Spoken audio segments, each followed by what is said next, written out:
Everyone, एक बार फिर से स्वागत है आप सभी का मेरे यूट्यूब चैनल में।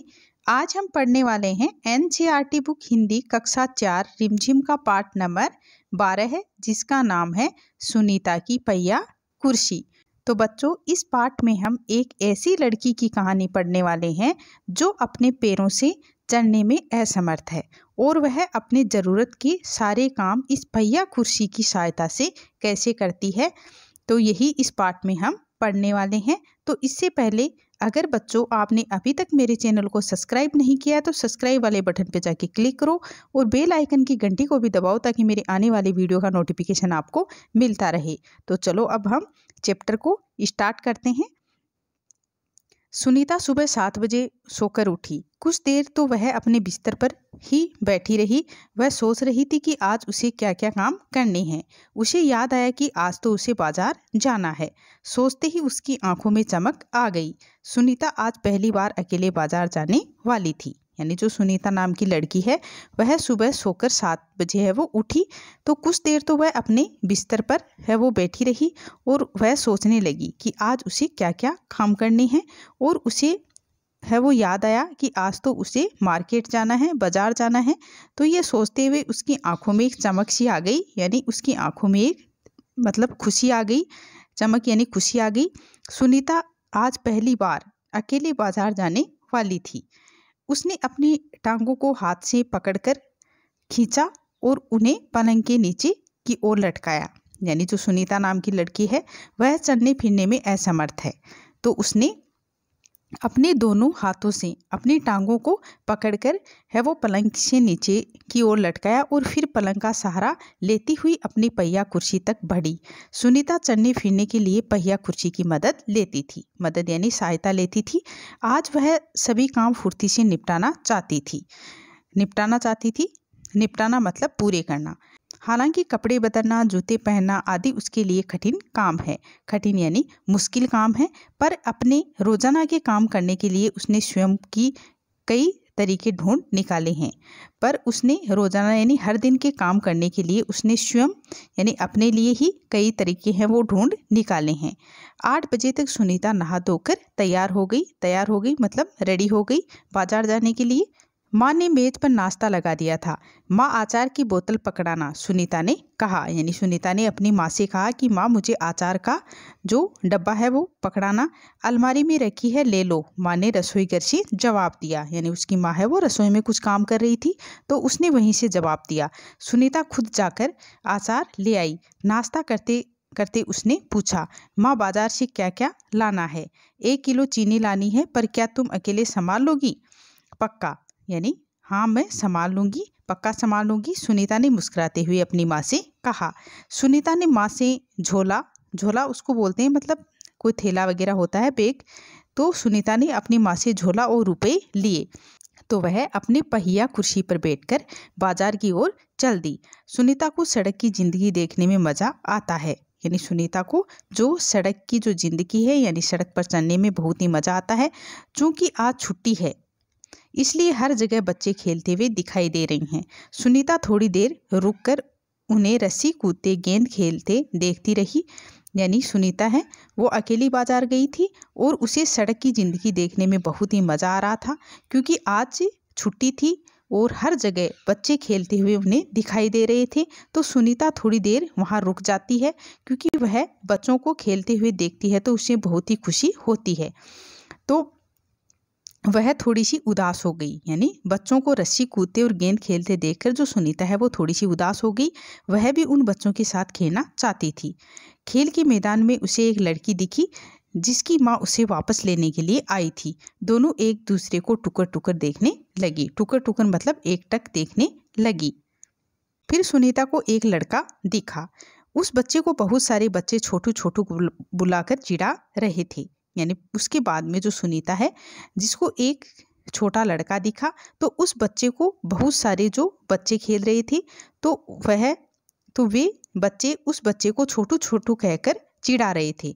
उस लड़के का कद यानी लंबाई बाकी बच्चों से बहुत छोटी थी। यानी वह और बच्चों से काफ़ी छोटा था। तो सुनीता को ये सब बिल्कुल भी अच्छा नहीं लगा।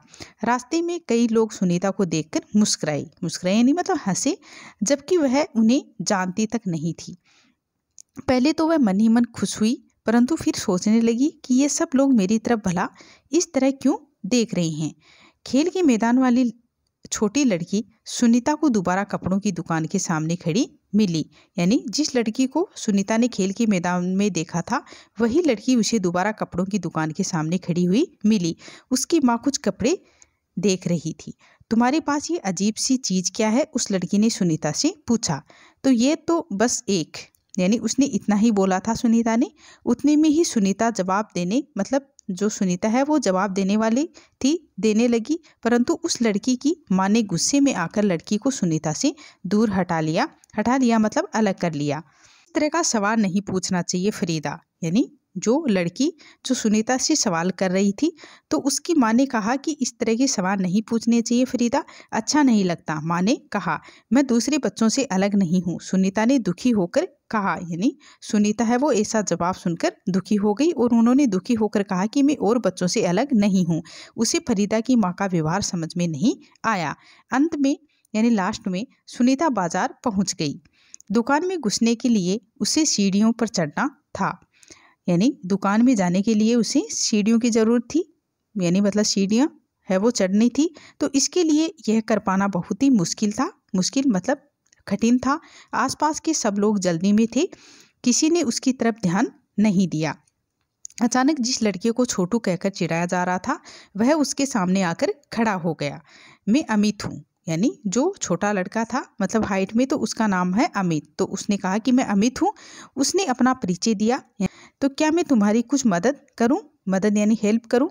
मेरा नाम सुनीता है। सुनीता ने राहत की सांस ली और मुस्कुराकर बोली, पीछे के पेंडिल को पैर से जरा दबाओगे? हाँ हाँ जरूर। ये कहते हुए अमित ने पहिया कुर्सी को टेढ़ा करके उसके अगले पहिए को पहली सीढ़ी पर रखा। फिर उसने पिछले पहिए को भी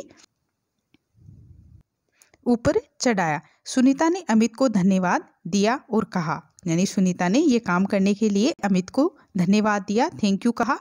अब मैं दुकान तक खुद पहुंच सकती हूँ।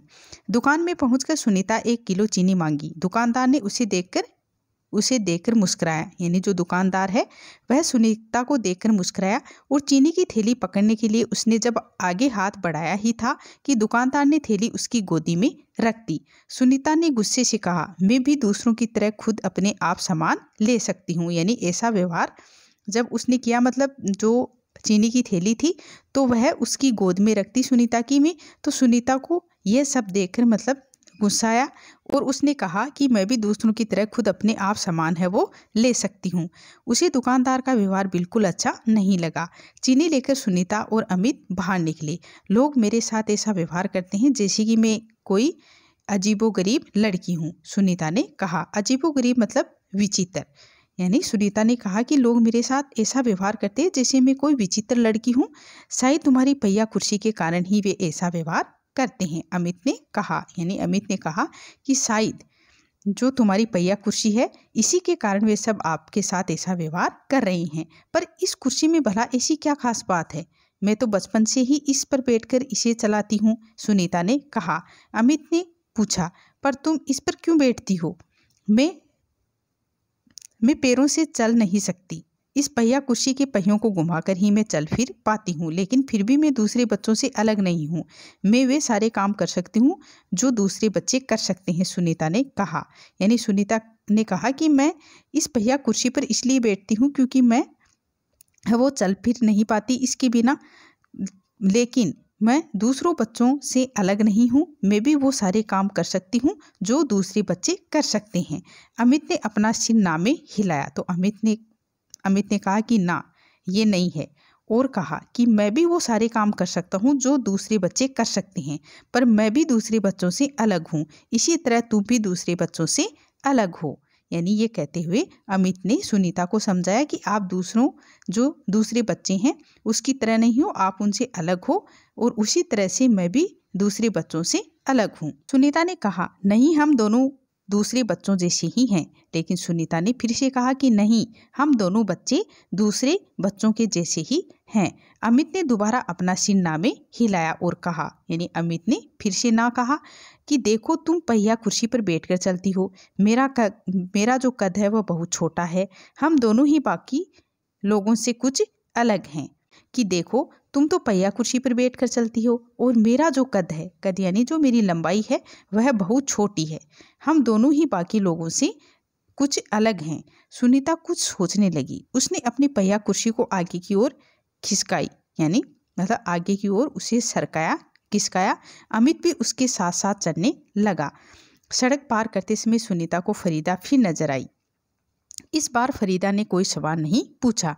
अमित झट से सुनीता का पहिया कुर्सी के पीछे चढ़ गया। फिर दोनों पहिया कुर्सी पर सवार होकर तेजी से सड़क पर आगे बढ़े। फरीदा भी उनके साथ साथ दौड़ी। इस बार भी लोगों ने उन्हें घूरा, परंतु अब सुनीता को उसकी परवाह नहीं थी, क्योंकि जो अमित है वो उसके साथ था, तो उसे अब उन लोगों की परवाह नहीं थी, क्योंकि जो अमित है वह सुनीता के साथ था। तो अब सुनीता को जो लोग उन्हें घूर रहे थे तो उनकी उन्हें कोई परवाह नहीं थी।